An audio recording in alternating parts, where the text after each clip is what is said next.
मेरे लाल पीले आसमानी नीले हमने आपको बताया था कि आपके लिए रीजनिंग की क्लास जाएगी आज। और चूँकि केंद्रीय विद्यालय समिति के बच्चों का पेपर है इसलिए उसमें मैं व्यस्त हो गया, लेकिन फिर भी मैं अपने वादे के अनुसार आपके लिए रीजनिंग लाया।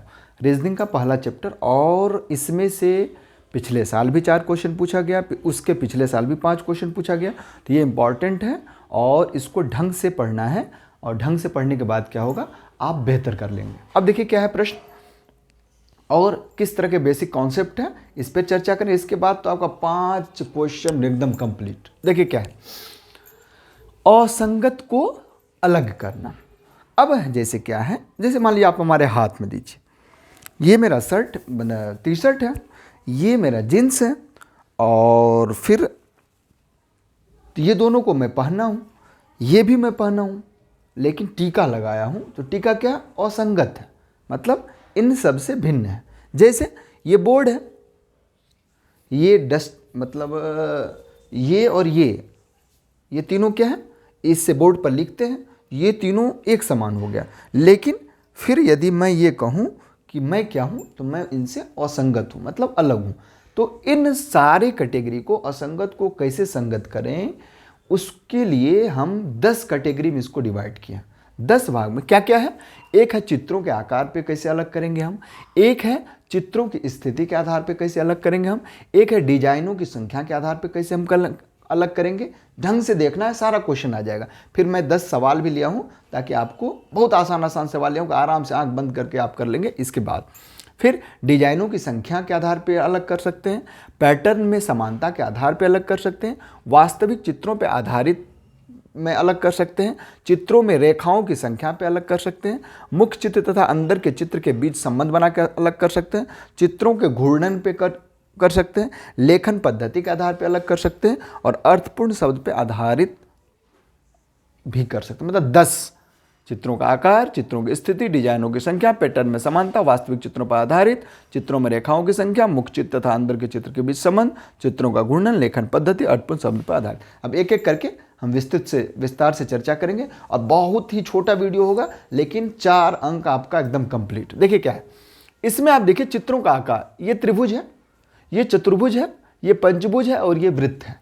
अब आप देखेंगे तो आपको समानता आएगी, इसमें रेखा है, इसमें रेखा है, इसमें रेखा है, इसमें 3 रेखा, इसमें 4 रेखा, इसमें 5 रेखा, लेकिन इसमें क्या है, वृत्त है। तो ये क्या हो गया, असंगत हो गया। दूसरा हम आते हैं चित्रों की स्थिति। अब देखिए सब में वृत्त बना हुआ है, लेकिन आप देखेंगे जिधर इसका कोना है ट्रायंगल का, उधर एरो है, इधर कोना है, इधर ट्रायंगल का उधर है, इधर कोना इधर, लेकिन इसमें क्या देखिए, बाहर है, इसलिए ये असंगत है। समझ में आ रहा होगा आपको।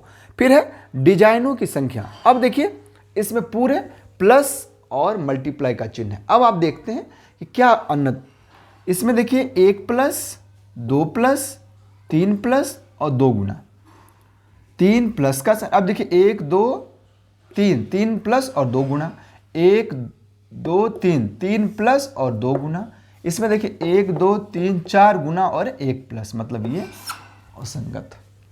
अब आप देख लिए डिजाइनों की संख्या, डिजाइन सब सेम था लेकिन एक अलग था, इस वजह से ये अलग। अब देखिए पैटर्न में समानता। अब आप देख रहे हैं ऐसे यदि कर दें तो ये वृत्त को हाफ बाहर काटती है, ऐसे कर दें तो ये भी वृत्त को काट देती है आधे में। ये देखिए आप इसको प्रतिच्छेद करती है तो ये आधे भाग में, इसका आधा ये हो गया, या इसको करेंगे तो ये आधा हो गया, या ये आधा हो गया, आधे में काटा। इसमें भी देखिए इसको ऐसे कर लें तो ये इसका आधा हो गया, या इसको ऐसे कर लें तो ये इसका आधा हो गया।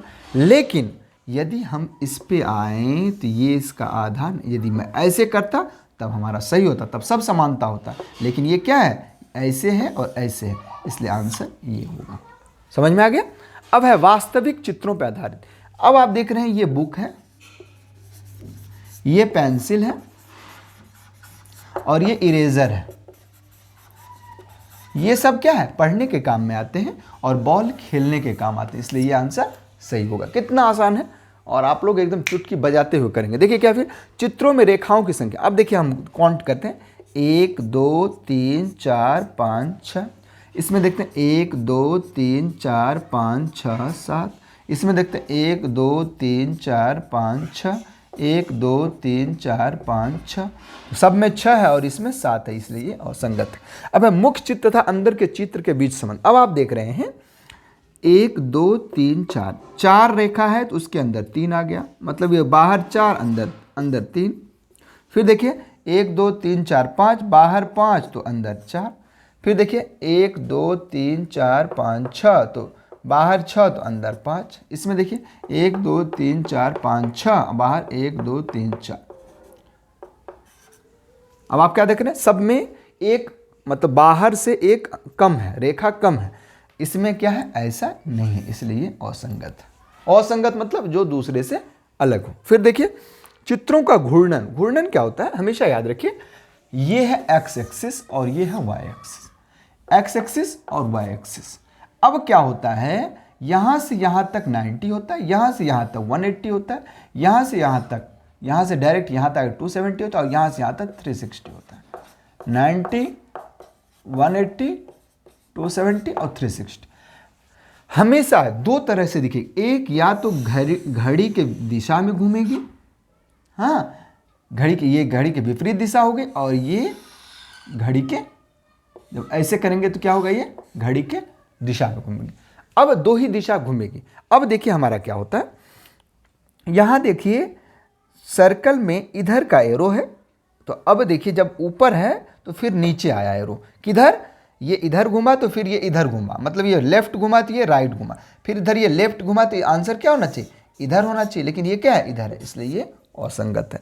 चित्रों का घूर्णन समझ में आ गया होगा आपको। अब लेखन पद्धति CTZN। अब देखिए सी में कितने, 1 2 3, 3 लाइन से सी का निर्माण किया जा सकता है।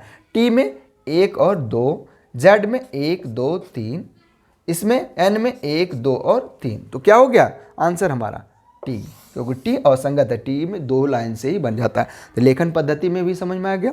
अब अर्थपूर्ण शब्दों पर, कुत्ता, गाय, बिल्ली, भेड़िया, कौन अलग है, असंगत है। आप दिमाग में करें, है सभी चौपाया। बिल्ली और भेड़िया ये दोनों क्या है, खूंखार है, मतलब मांसाहारी है।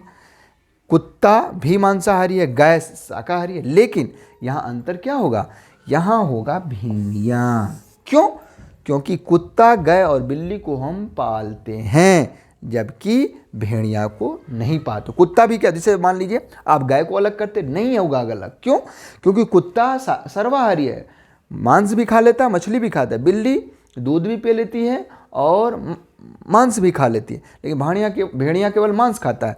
तो इसलिए इसका आंसर क्या होगा, भेड़िया। क्यों होगा, क्योंकि कुत्ता, गाय और बिल्ली को हम पालते हैं, भेड़िया को नहीं। अब हम 10 सवाल दिए और 10 सवाल पे इसका आंसर मैं बताता हूं, ताकि आपका प्रैक्टिस अच्छे से हो जाएगा। देखिए क्या है, एक में है BFEC।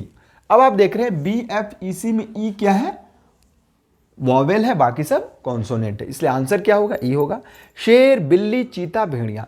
शेर, बिल्ली और चीता एक ही कुल के हैं, भेड़िया क्या है, अलग कुल के, इसलिए आंसर होगा। संतरा, कीनू, मौसमी, ये तीनों क्या है, एक ही कैटेगरी के हैं, हाँ, नींबू परिवार की है, और आम अलग है।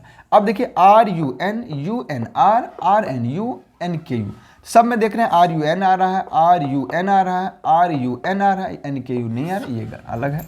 2 4 5 6। अब देखिए 2 सम संख्या है, 4 सम संख्या है, 5 6 सम संख्या है, 5 सम संख्या नहीं है, इसलिए आंसर ये होगा। अब 2 3 5 6, 2 अभाज्य संख्या है, 3 अभाज्य संख्या है, 5 अभाज्य संख्या है, 6 भाज्य संख्या है, इसलिए आंसर 6 होगा।